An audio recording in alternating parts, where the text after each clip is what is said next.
Story Squid Game, The Forgotten Rounds. The first time I saw the card, I thought it was a joke. It was slipped under my apartment door sometime in the night. A glossy square card, no return address, no writing except for a blood-red circle, triangle, and square, symbols every one of us had come to associate with the infamous Squid Game. But this wasn't Korea, this was Chicago, and the card didn't look printed. The symbols looked as though they had been carved into the surface, as if someone had scratched them in with a blade, and the indentations bled faintly through the glossy paper. On the back, a single sentence: "The game is never over." I laughed nervously at first. The series had been a phenomenon, but it was fiction. The game wasn't real. At least, that's what I thought. That night, I dreamt of masked men in pink jumpsuits whispering numbers I didn't understand. When I woke, the card was on my nightstand again, even though I was sure I had thrown it in the trash. The next day, at exactly 3:07 a.m., my phone rang. No number, just static on the line. Then a voice whispered, "Player 432, report." I dropped the phone. I never signed up for anything. How did they know my number? When I picked it up again, the call had ended. I thought about calling the cops, but what would I even say? That Netflix had decided to recruit me for a deadly reality show? I tried to sleep again, but the air in my apartment felt heavier, charged, like static before lightning. And then I heard it. Thud. Thud. Thud. From inside my closet, I froze. My body wanted to run, but my feet rooted themselves to the carpet. Slowly, I turned my head toward the sound. The closet door creaked open, and standing inside was a guard. Pink jumpsuit, black mask, triangle faceplate glowing faintly in the dark. I screamed. He didn't move, didn't breathe, just stood there, his mask tilted toward me like a mannequin. Then without a word, he held out another card. I don't remember fainting, but when I opened my eyes, it was morning. The guard was gone, but the new card remained, sitting on my chest, on it. Round 1 begins tonight. Fail, and you will never wake again. That night, I didn't want to sleep, but sleep found me anyway. And when it did, I wasn't in my apartment anymore. I was standing in a vast white room filled with hundreds of others. Each wore identical green tracksuits. Each had a number. I looked down. Mine was 32. People murmured, confused, frightened. Some laughed nervously, assuming it was some kind of immersive fan event. Then the walls of the room dissolved. We were outside, in an enormous playground, identical to the one from the show. Sand underfoot, a giant doll towering at the far end. Its plastic eyes glowed unnaturally red. Red light. Green light, a voice sang. Everyone froze, and the game began. At first, people ran like they thought it was a joke. Laughter rang out. But when the doll's head snapped around and its eyes lit red, every person caught moving dropped instantly. Not shot. Not gunned down. Their bodies crumpled like their bones had melted. Faces stretching, collapsing into piles of flesh like wax left too close to a flame. The screams began then. I couldn't move. My legs trembled violently, but fear rooted me to the spot. When the doll's head turned back, I forced myself forward. 1 step, 2 steps. The smell of burning flesh filled the air. Beside me, a man tripped. His hand twitched as he tried to push himself up. The doll turned. His skull caved in like someone had stepped on it. His body writhed once before dissolving into a heap of steaming meat. I wanted to vomit. I wanted to close my eyes. But if I did, I knew I'd never open them again. By the time the round ended, nearly half the players were gone, and the worst part wasn't the bodies. It was how the sand absorbed them, swallowing them whole, leaving no trace behind, as if they had never existed. When the survivors stumbled back into the white room, a message appeared on the wall in burning red letters. Round 2 will test what you love most. I prayed I wouldn't see another round, but I knew the game wasn't over. It had only just begun. The room dissolved again. This time, I found myself in what looked like an enormous kitchen. White tiles, stainless steel counters, fluorescent lights buzzing overhead. The smell of raw meat and bleach stung my nose. On the counters were rows of sugar cookies. Each had a shape carved into it. Circle, triangle, star, umbrella.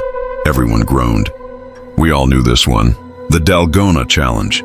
But something was wrong. The shapes weren't carved, they were cut deep into flesh. I picked one up. The cookie was slick, red. It wasn't sugar. It wasn't candy. It was human skin, thin and translucent, stretched and baked flat. Someone screamed and dropped theirs. It slapped wetly against the tile, blood smearing across the floor.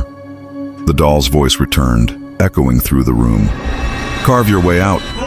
Break and you die. Hands trembling, I picked up the tiny needle provided. The skin trembled under my touch. It wasn't dead. It twitched, as though the nerve ending still lived inside. I gagged. Around me, others began scratching at their shapes. One woman sobbed openly, cutting slowly. Another man panicked, pressed too hard, and split the skin wrong. His entire head exploded. No warning, just a spray of blood and brain across the tiles. His body collapsed in twitching spasms. The rest of us froze, trembling, but forced to keep working. Every second stretched endlessly. I could feel something beneath the skin, pulsing. A heartbeat, I realized then. These weren't just pieces of skin. They were taken fresh, from someone still alive.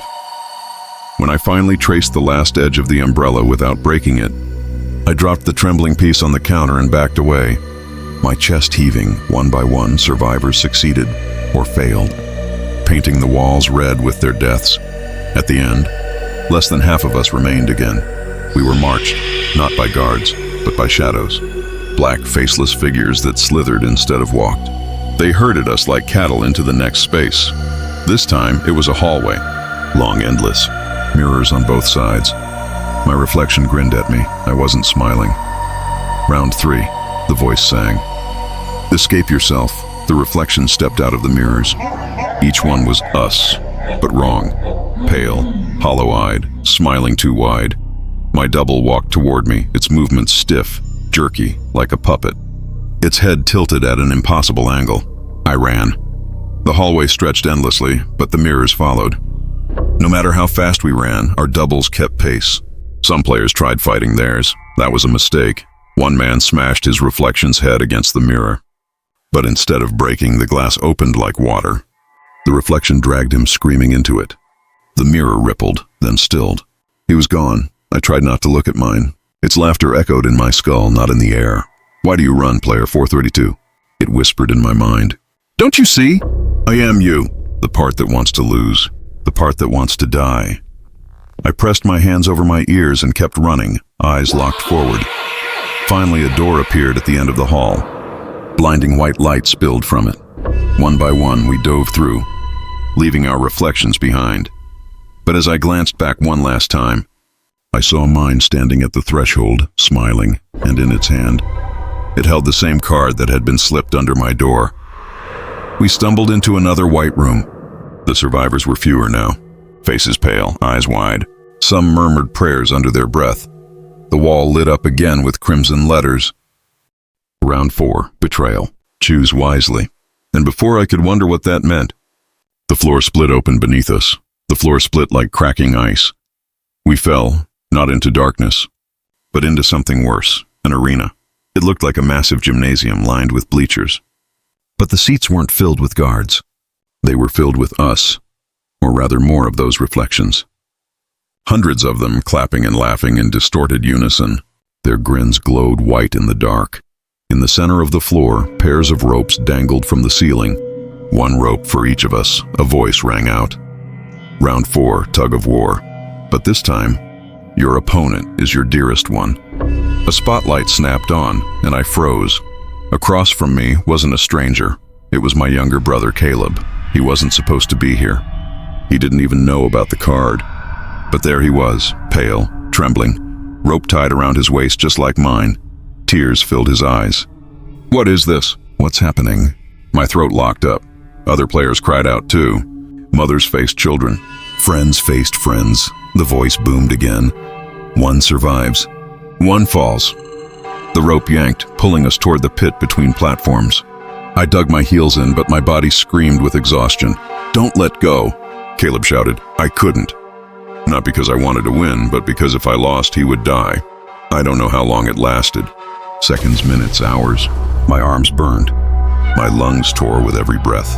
The crowd of reflections roared, chanting, "Fall! Fall! Fall!" At some point, Caleb slipped. His foot dangled over the edge. He looked at me then, tears streaming down his cheeks, and he smiled. It's okay. he whispered. "You've always been the strong one." Before I could react, he loosened his grip. The rope whiplashed, throwing me backward to safety. I watched my brother fall into the black pit. His scream echoed endlessly, even long after he was gone. Silence. The survivors stood shaking. Broken. The voice returned. Final round. The arena vanished. We were in a giant room, dark except for a single spotlight on a glass table. On it sat a stack of cards, the same cards. Circle, triangle, square. The voice whispered now, low and intimate, crawling into my skull. "Only one player may leave. Draw your fate."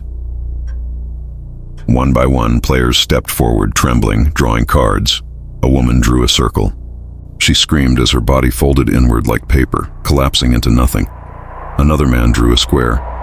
His skin cracked like porcelain, shattering into shards. When my turn came, I reached out with shaking hands. The reflections pressed against the glass walls, grinning, waiting. I drew a triangle.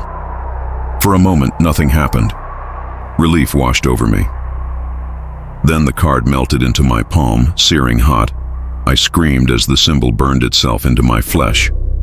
The reflections laughed wildly, slamming their hands against the glass. The walls trembled. The voice whispered, "Congratulations, player 432, you survive. For now." The white room collapsed. I woke up in my bed.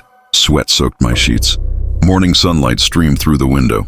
I sat up, gasping, praying it had been a dream, and then I saw it, on my nightstand.